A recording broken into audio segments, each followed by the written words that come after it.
한번 생각을 해봅니다. 인류의 역사에 예수 그리스도가 빠진다면 진정으로 의미 있는 것 무엇이 남을 수 있을까?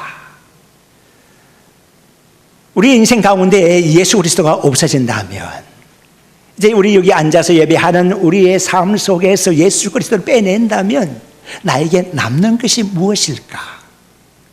생각해 보셨습니까? 인류의 역사, 인류의 문화 속에 정치, 경제, 사회 모든 방면에 예수 그리스도가 빠져버린다고 하면 의미 있는 것이 무엇이 남을 수가 있을까 하는 것입니다.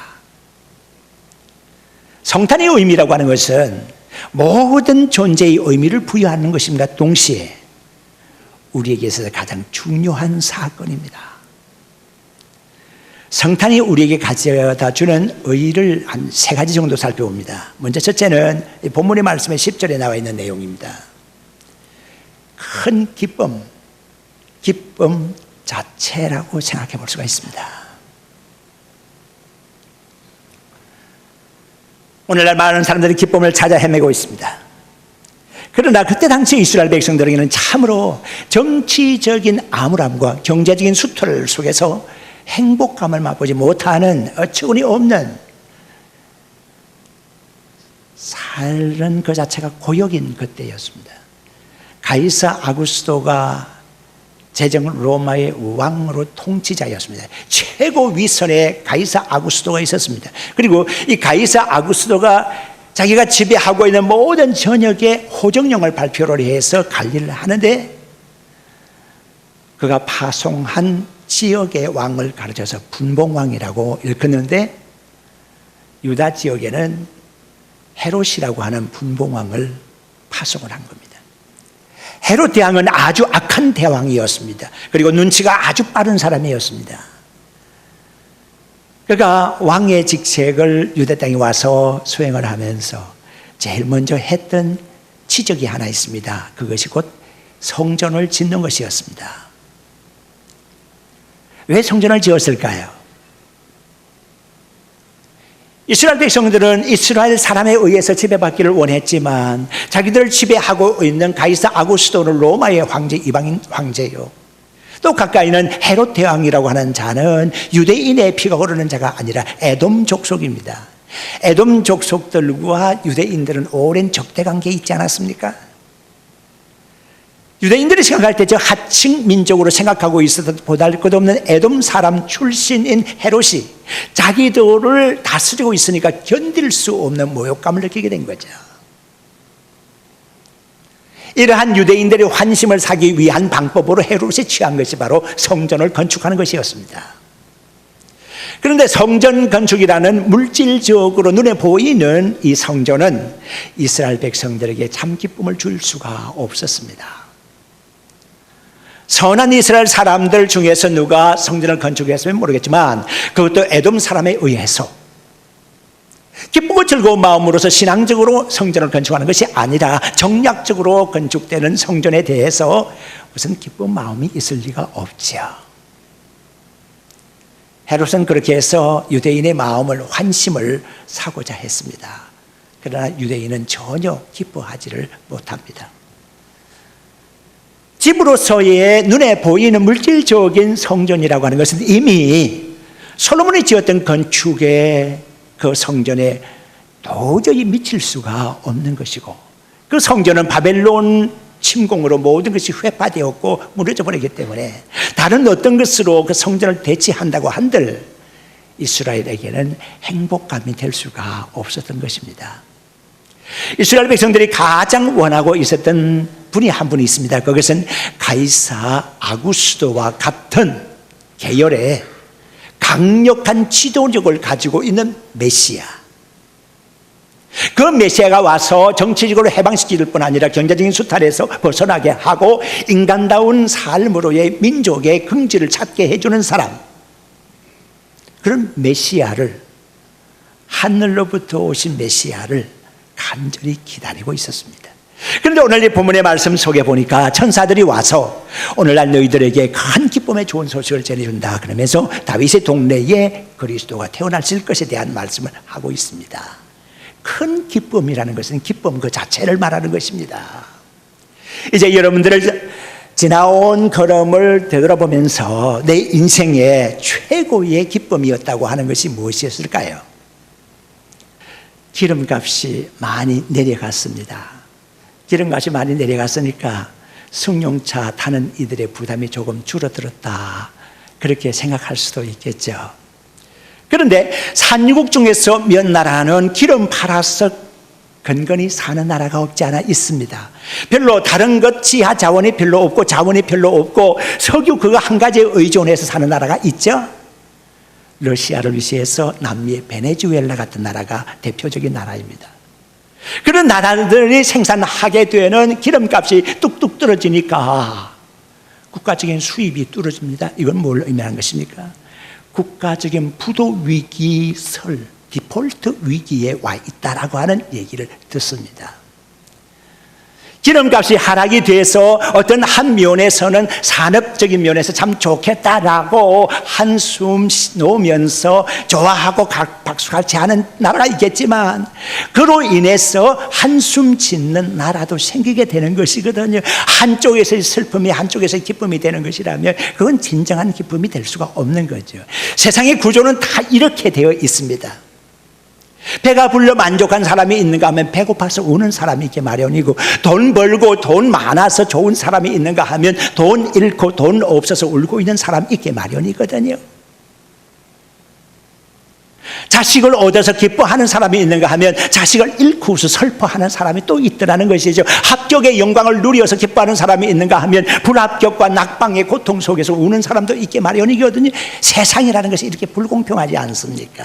어디에서 진정한 행복, 기쁨을 찾아볼 수가 있겠습니까?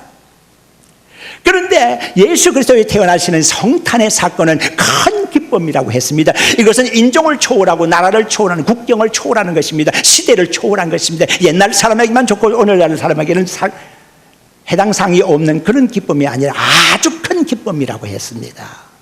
성탄의 기쁨이라는 것은 모두에게 큰 기쁨을 가져오는 놀라운 기쁨이라는 거예요. 요한복음 7장 37절에서 39절까지 말씀을 보게 되면, 명절 마지막 큰 날에 예수께서 서서 외쳐 가라사대 누구든지 목마르거든 내게로 와서 마셔라. 나를 믿는 자는 그 배에서 생수의 강이 흘러 넘치리라 하시니, 이는 저를 믿는 자의 받을 성령을 가르쳐 말씀하신 것이라는 기록을 찾아볼 수가 있습니다. 명절을 맞이해서 많은 사람들이 즐거워하는 사람이 있겠지만, 목말라 갈급한 사람에게야 무슨 명절이 소용이 있겠느냐. 육신적으로 아무리 행복을 구가하고 노래하는 사람이 있다고 하더라도 영적으로 우는 사람에게 있어서는 그 기쁨이라는 것은 아무 의미가 없다는 거예요. 진정한 기쁨은 영적 기쁨에서부터 시작이 되는 것이고, 진정한 기쁨은 이 모든 영적인 기갈에서 해방되고 육신적인 것뿐 아니라 마음에서 올감이 씌워져 있는 것과 모든 죄의 멸망의 길로서 가던 이 모든 것들이 다 끝나고 진정한 해방의 선에 진정한 풀림, 바로 그것이 해방 기쁨이라고 볼 수가 있습니다. 우리 예수님께서 오심으로써 우리들에게 큰 기쁨이 왔다는 것입니다. 두 번째 성탄으로서 우리가 생각할 수 있는 것은 표적에 관련된 부분입니다. 표적. 하늘로서 온 표적이 뭘까? 사람에게 있어서 일생을 가만히 과정을 살펴보게 되면 잉태와 출산, 성장과 죽음의 과정을 거치게 마련이죠. 어떤 사람이 출생을 거치지 않고 어디에서 갑자기 뚝 떨어졌거나 어디에서 솟아난 사람이 있다고 하면 이건 전설상의 인물이지 실제하는 인물이라고는 말할 수가 없을 것입니다. 하늘문이 열리면서 구름을 타고 꽃가마 타고 내려온 사람이 있다고 하면 그거는 전설 속의 사람이지 진정한 실제적이고 구체화 현실화될 수 있는 인간으로서의 사람이 아니라고 볼 수가 있을 것입니다. 우리 예수님은 참 사람이십니다. 사람으로 이 땅에 잉태와 해산과 성장과 죽으심의 모든 과정을 거치신 분이 바로 우리 예수님이십니다. 예수님께는 다른 인간에게서 찾아볼 수 있는 모든 것들이 다 있었습니다. 참 사람이기 때문에 그렇습니다. 그런데 일반적인 사람들과 구별되고 차별되는 표적으로서 한 가지 있는데, 하나님의 아들로 이 땅에 오셔서 제 문제를 해결하실 수 있는 구세주로서 오셨다고 하는 표적이 한 가지 있는데, 그것이 뭐냐? 동정녀를 통한 탄생이라 이렇게 알려져 있습니다. 남자를 알지 못하는 여자가 자식을 가졌다고 하는 이 놀라운 사실, 이것이 표적이라고 하는 사실입니다. 마태복음 1장 19절 이하로 말씀을 보게 되면, 마리아가 약혼한 요셉과 함께 동거하기 전에 성령으로 잉태된 것이 나타났다 그랬습니다. 그리고 마태복음 1장 25절의 말씀 보니까 예수가 나기 전까지 요셉은 마리아와 동침하지 않았다라고 하는 것입니다. 이 말씀의 의미는 무엇인가? 예수님께서는 사람의 계산과 사람의 정욕과 사람의 노력으로서 태어난 사람이 아니라 예수님은 성령으로서 잉태된 분이라는 표적인데, 이 표적에 대한 증인으로서의 요셉과 보증인으로서의 마리아가 성경에 기록되어 있는 것입니다. 이 두 사람 외에 누가 더 확실한 증인이 될 수가 있겠습니까? 그런데 믿음의 성도 여러분, 혹시 이렇게 말할 수가 있습니다. 왜 동정녀의 몸을 빌어서, 처녀의 몸을 빌어서 이 땅에 태어나야 할 표적, 그 표적의 이유가 무엇일까? 굳이 그런 모습으로 오여야 한 이유가 뭘까 하는 것입니다. 그것은 구약 성경에 나오는 제사와 연결이 되고 있습니다. 이스라엘 백성들이 하나님께 제사로 제물을 드릴 때에는 흠없는 어린 양이 필요했습니다. 예수님께서 세례 요한에게 가까이 가실 때에 세례 요한은 요한복음 1장 29절에 이렇게 언급하고 있습니다. 보라, 세상 죄를 지고 가는 하나님의 어린 양이로다. 하나님의 어린 양으로서 예수 그리스도를 증언하고 있지 않습니까? 어린 양의 표현 속에 죄가 없다는 표현이 나옵니다. 히브리서 4장 15절의 말씀도 보면, 그분은 우리의 연약함을 불쌍히 여길 수 있는 분으로서 시험을 우리가 동일하게 받은 분이지만은 죄가 없는 분이라고 분명하게 말씀하고 있습니다. 그 죄 없으심의 표적으로 지적할 수 있는 것이 바로 여자의 몸에서 태어나되 남자를 통하지 아니하고 성령을 통해서 태어난 것이 그 표적이 된다고 하는 말입니다. 저는 여기에서 조금 난감함을 느꼈습니다. 남녀와의 결합에 의해서 태어나는 것과 전혀 남자가 도와주지 않아도 태어날 수 있는 사람의 이 극한 차이 말입니다. 에덴 동산에 최초의 죄를 짓고 쫓겨난 사람 아담과 하와가 있습니다. 아담과 하와가 에덴 동산에서 쫓겨나서 벌을 받게 되죠. 여자는 해산의 수고에 벌을 받게 되고 남자는 땀 흘리면서 농사를 지어야 할 그런 벌이 주어지게 됐습니다. 그래서 태어난 첫 아기가 가인인 것을 여러분들은 알고 있죠. 가인 이전에 어떤 사람이 있었다는 것은 혹시 여러분들이 상상할 수 있겠습니까? 그런데 상상이 가능한 구절이 있습니다. 가인이 아벨과 더불어서 제사를 드리는 과정에서 기분 나빠서 자기 동생 아벨을 쳐 죽이고 말죠. 최초의 살인자가 가인이 되고 맙니다. 가인이 하나님께로부터 벌을 받게 되죠. 유리방황하게 되는 벌을 받게 됩니다. 그리고 아벨을 대신해서 아직 셋이라고 하는 아들이 태어나기 전입니다. 이 땅에는 우리가 알기로서 성경에는 아담과 하와 가인밖에 없다라고 생각하는 그런 성경을 읽어볼 수가 있습니다. 그런데 창세기 4장 14절에 가인이 하나님께로부터 벌을 받으면서 탄원한 내용이 있습니다. 그 탄원한 내용 중에 첫 마디가 뭔가 하면, 나를 만나는 자가 나를 죽일 것입니다. 그러므로 나에게 표를 달라고 하는 요청을 하게 되고, 하나님께서는 가인의 이마에 표를 주어서 아무도 가인을 상하게 하지 않았다라고 하는 것, 기록을 찾아볼 수가 있습니다. 도대체 이 사람들이 누굴까요? 가인을 죽이려고 할 사람들이 누굴까요? 가인이 두려워했던 사람들은 또 누굴까요? 어떻게 해석하면 되겠습니까? 이것은 성경 난제 중에 난제에 해당하는 부분이라고 아니할 수가 없고, 우리가 창세기 공부할 때 나올 내용 중에 하나라고 생각할 수가 있겠습니다.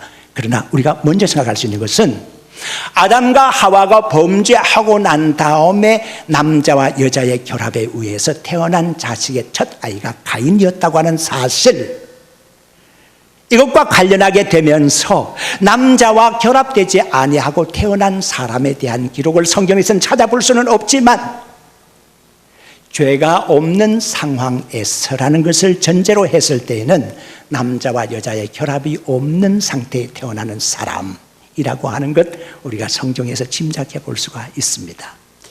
그러니까 요셉의 도움이 없이, 요셉의 접근이 없이 마리아 홀로 성령의 역사에 의해서 아기를 갖게 된 사실은 죄와 상관없는 사람이라고 하는 표적이 되는 것이라고 말하는 것입니다. 요한복음 6장 30절의 말씀을 보게 되면 유대인들이 예수님께 표적을 구하고 있습니다. 하늘로부터 온 표적을 구하고 있는 것입니다. 이 말씀 이후로 쭉 보게 되면 예수님께서는 내가 보여줄 표적은 옛날 이스라엘 백성들이 광야에서 만나를 먹었지 아니하느냐, 오늘날 너희들에게도 만나가 주어지는데 이 만나는 생명의 떡이다. 내가 생명의 떡이다. 나를 믿는 자는 영원히 산다. 내가 생명의 떡으로서의 표적이다. 내가 만나 같은 표적이다. 만나가 하늘로부터 내려온 양식이라는 표적이 되듯이 바로 내가 하늘로부터 온 영적 만나다 하는 표적이 되는 것이거든요. 그런데 그때 당시에 예수님의 그 말씀을 듣고서 많은 사람들이 오해했지 않습니까? 성경은 표적을 우리에게 이렇게 설명하고 있습니다. 다윗의 동네에 가서 태어난 아기가 강보에 쌓여 구유에 누인 것을 보면 이것이 곧 표적이니라. 그때 다른 사람들은 몰랐고 예수님의 주변에 있는 사람들에게 예수님의 이 표적에 대한 설명도 해주시지 않았지만, 우리에게 주어지는 확실한 표적은 바로 동정녀의 몸을 비롯 이 땅에 태어나신 예수님이 확실한 표적이라고 우리에게 설명해 주고 있습니다. 믿음의 성도 여러분, 어떤 사람들이 진정한 믿음의 사람으로서 신앙 고백하는 것입니까? 예수님께서는 남자의 몸을 전혀 이용하지 아니하시고, 그것은 생물학적이나 과학적으로서나 사회학적으로 전혀 불가능한, 인간적인 생각으로는 전혀 불가능하지만 성령의 개입으로서 태어난, 동정녀의 몸에서 태어난 아기가 있었는데 그분이 예수님이다. 할렐루야, 믿습니다. 내가 믿습니다. 아멘! 이라고 하는 순간에 기독교인이 태어나는 것입니다. 기독교인 아닌 사람들은 이것을 받아들일 수가 없습니다. 어떻게 이 부분을 받아들일 수가 있겠습니까? 고등학생 시절 많이 의심하던 시절, 그런데 이상하게 이 구절이 의심이 생기지 않고 그대로 믿어졌습니다. 처녀가 잉태하여 아들을 낳았는데 그 아들이 예수님이고 그 예수님을 내가 믿고 있다. 아멘. 내가 믿습니다.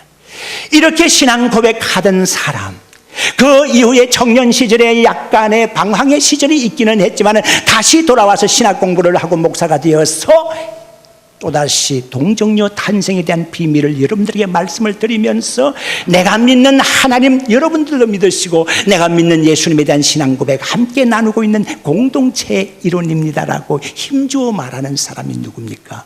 바로 접니다. 바울 사도도 여기에 대해서는 전혀 의심하지를 않습니다. 예수님의 동정녀의 탄생에 대하여 전혀 의심하지 않고 있기 때문에 히브리서가 바울의 저작권으로 넘어갈 때에도 예수님은 한결같이 사람들처럼 다 시험을 받았지만 죄는 없는 분이라고 하는 것에 대한 동감을 표시하고 있는 것입니다. 우리들이 만약에 이 부분에 아멘 할 수 있으면 우리는 부득이 하나님의 백성이 되는 것입니다. 하나님의 백성이 아닌 사람들은 예수님의 동정녀 탄생에 동감할 수 없습니다. 그러나 우리는 할렐루야, 아멘, 믿습니다 라고 믿음을 고백하게 되는 거지.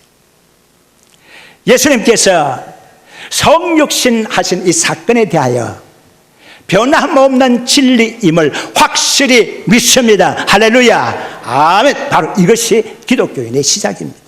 여기에 대해서 의심이 생긴다고 그러면 기독교인이 아닙니다. 세 번째는 성탄은 하나님께 영광이고 땅에 기뻐하심을 입은 사람들 중에 평화입니다. 영광과 평화 그 자체입니다. 하나님께서는 영광을 위하여 우리 인간을 창조하셨고 하나님을 위하여 영광 중에 살아야 할 사람들이 바로 우리 하나님의 백성입니다. 만약에 우리가 하나님께 영광을 돌리지 못한다고 하면 그 이유가 어디 있을까요? 만약에 이유가 있다면 하나님의 은혜를 망각했든지 삶의 우선순위가 잘못되었기 때문입니다. 삶의 우선순위에 가장 앞장세워야 할 부분이 뭡니까? 하나님의 영광을 위하는 일입니다. 하나님의 영광을 위하는 일이 가장 어떠이고 그 일을 하고 난 다음에 나를 챙겨볼 수도 있어요. 나부터 먼저 챙기면 큰일 납니다. 내 기분이 좀 맞지 않고 내가 좀 슬픈 일이 있더라도 하나님께 영광 돌아가는 일이 될 수가 있다면 아무튼 간에 교회에 누가 돌아가서는 안 되고 하나님의 이름에 먹칠해서는 안 되기 때문에 나에게서 일어나고 있는 여러 가지 일들이 혹시나 나에게는 손해로 돌아온다고 하더라도 내 인격을 상하게 하는 일이 혹 있더라도 하나님의 영광에 훼손 가면 안 됩니다. 주의 전이 해롭게 되어서는 안 됩니다. 전도의 길이 막혀서는 안 됩니다. 이것이 우리의 자세의 바른 모습이라 볼 수 있어요. 이렇게 하나님의 영광을 위하게 되면 우리 하나님께서는 그 사람들의 마음속에 평화를 허락하여 주십니다. 참된 평화 말입니다. 참된 평화요. 스데반의 설교가 사도행전 7장에 기록되어 있습니다. 스데반의 설교를 구소사적인 입장에서 기록되어 있기 때문에 스데반의 설교를 읽어보게 되면 그거는 보는 설교가 아니고 단순히 읽는 설교가 아니고 들려오는 현장감이 있는 설교입니다. 그가 이 설교를 행하고 있을 때에 70인 공의회원, 유명한 유대인들의 가장 높은 직급에 가지고 있는 공회위원들 앞에서 이 설교를 한 것입니다. 설교를 행하기 직전에 스데반의 모습이 사도행전 6장 15절에 기록되어 있습니다. 그 얼굴이 천사의 모습 같았더라 했습니다.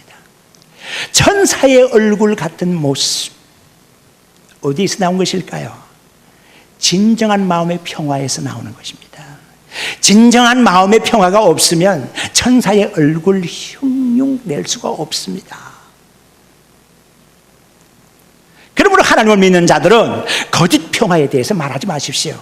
위장된 평화라는 것에 대해서 말하지 마십시오. 세상이 우리 주변에 어떻게 변화된다고 하더라도, 세상이 어떤 요동친다고 하더라도 우리의 마음속에 평화가 있어야 돼요. 우리의 마음속에 평화가 있으면 이 평화는 거짓된 평화가 아니고 위장된 평화가 아닙니다. 진정한 평화예요.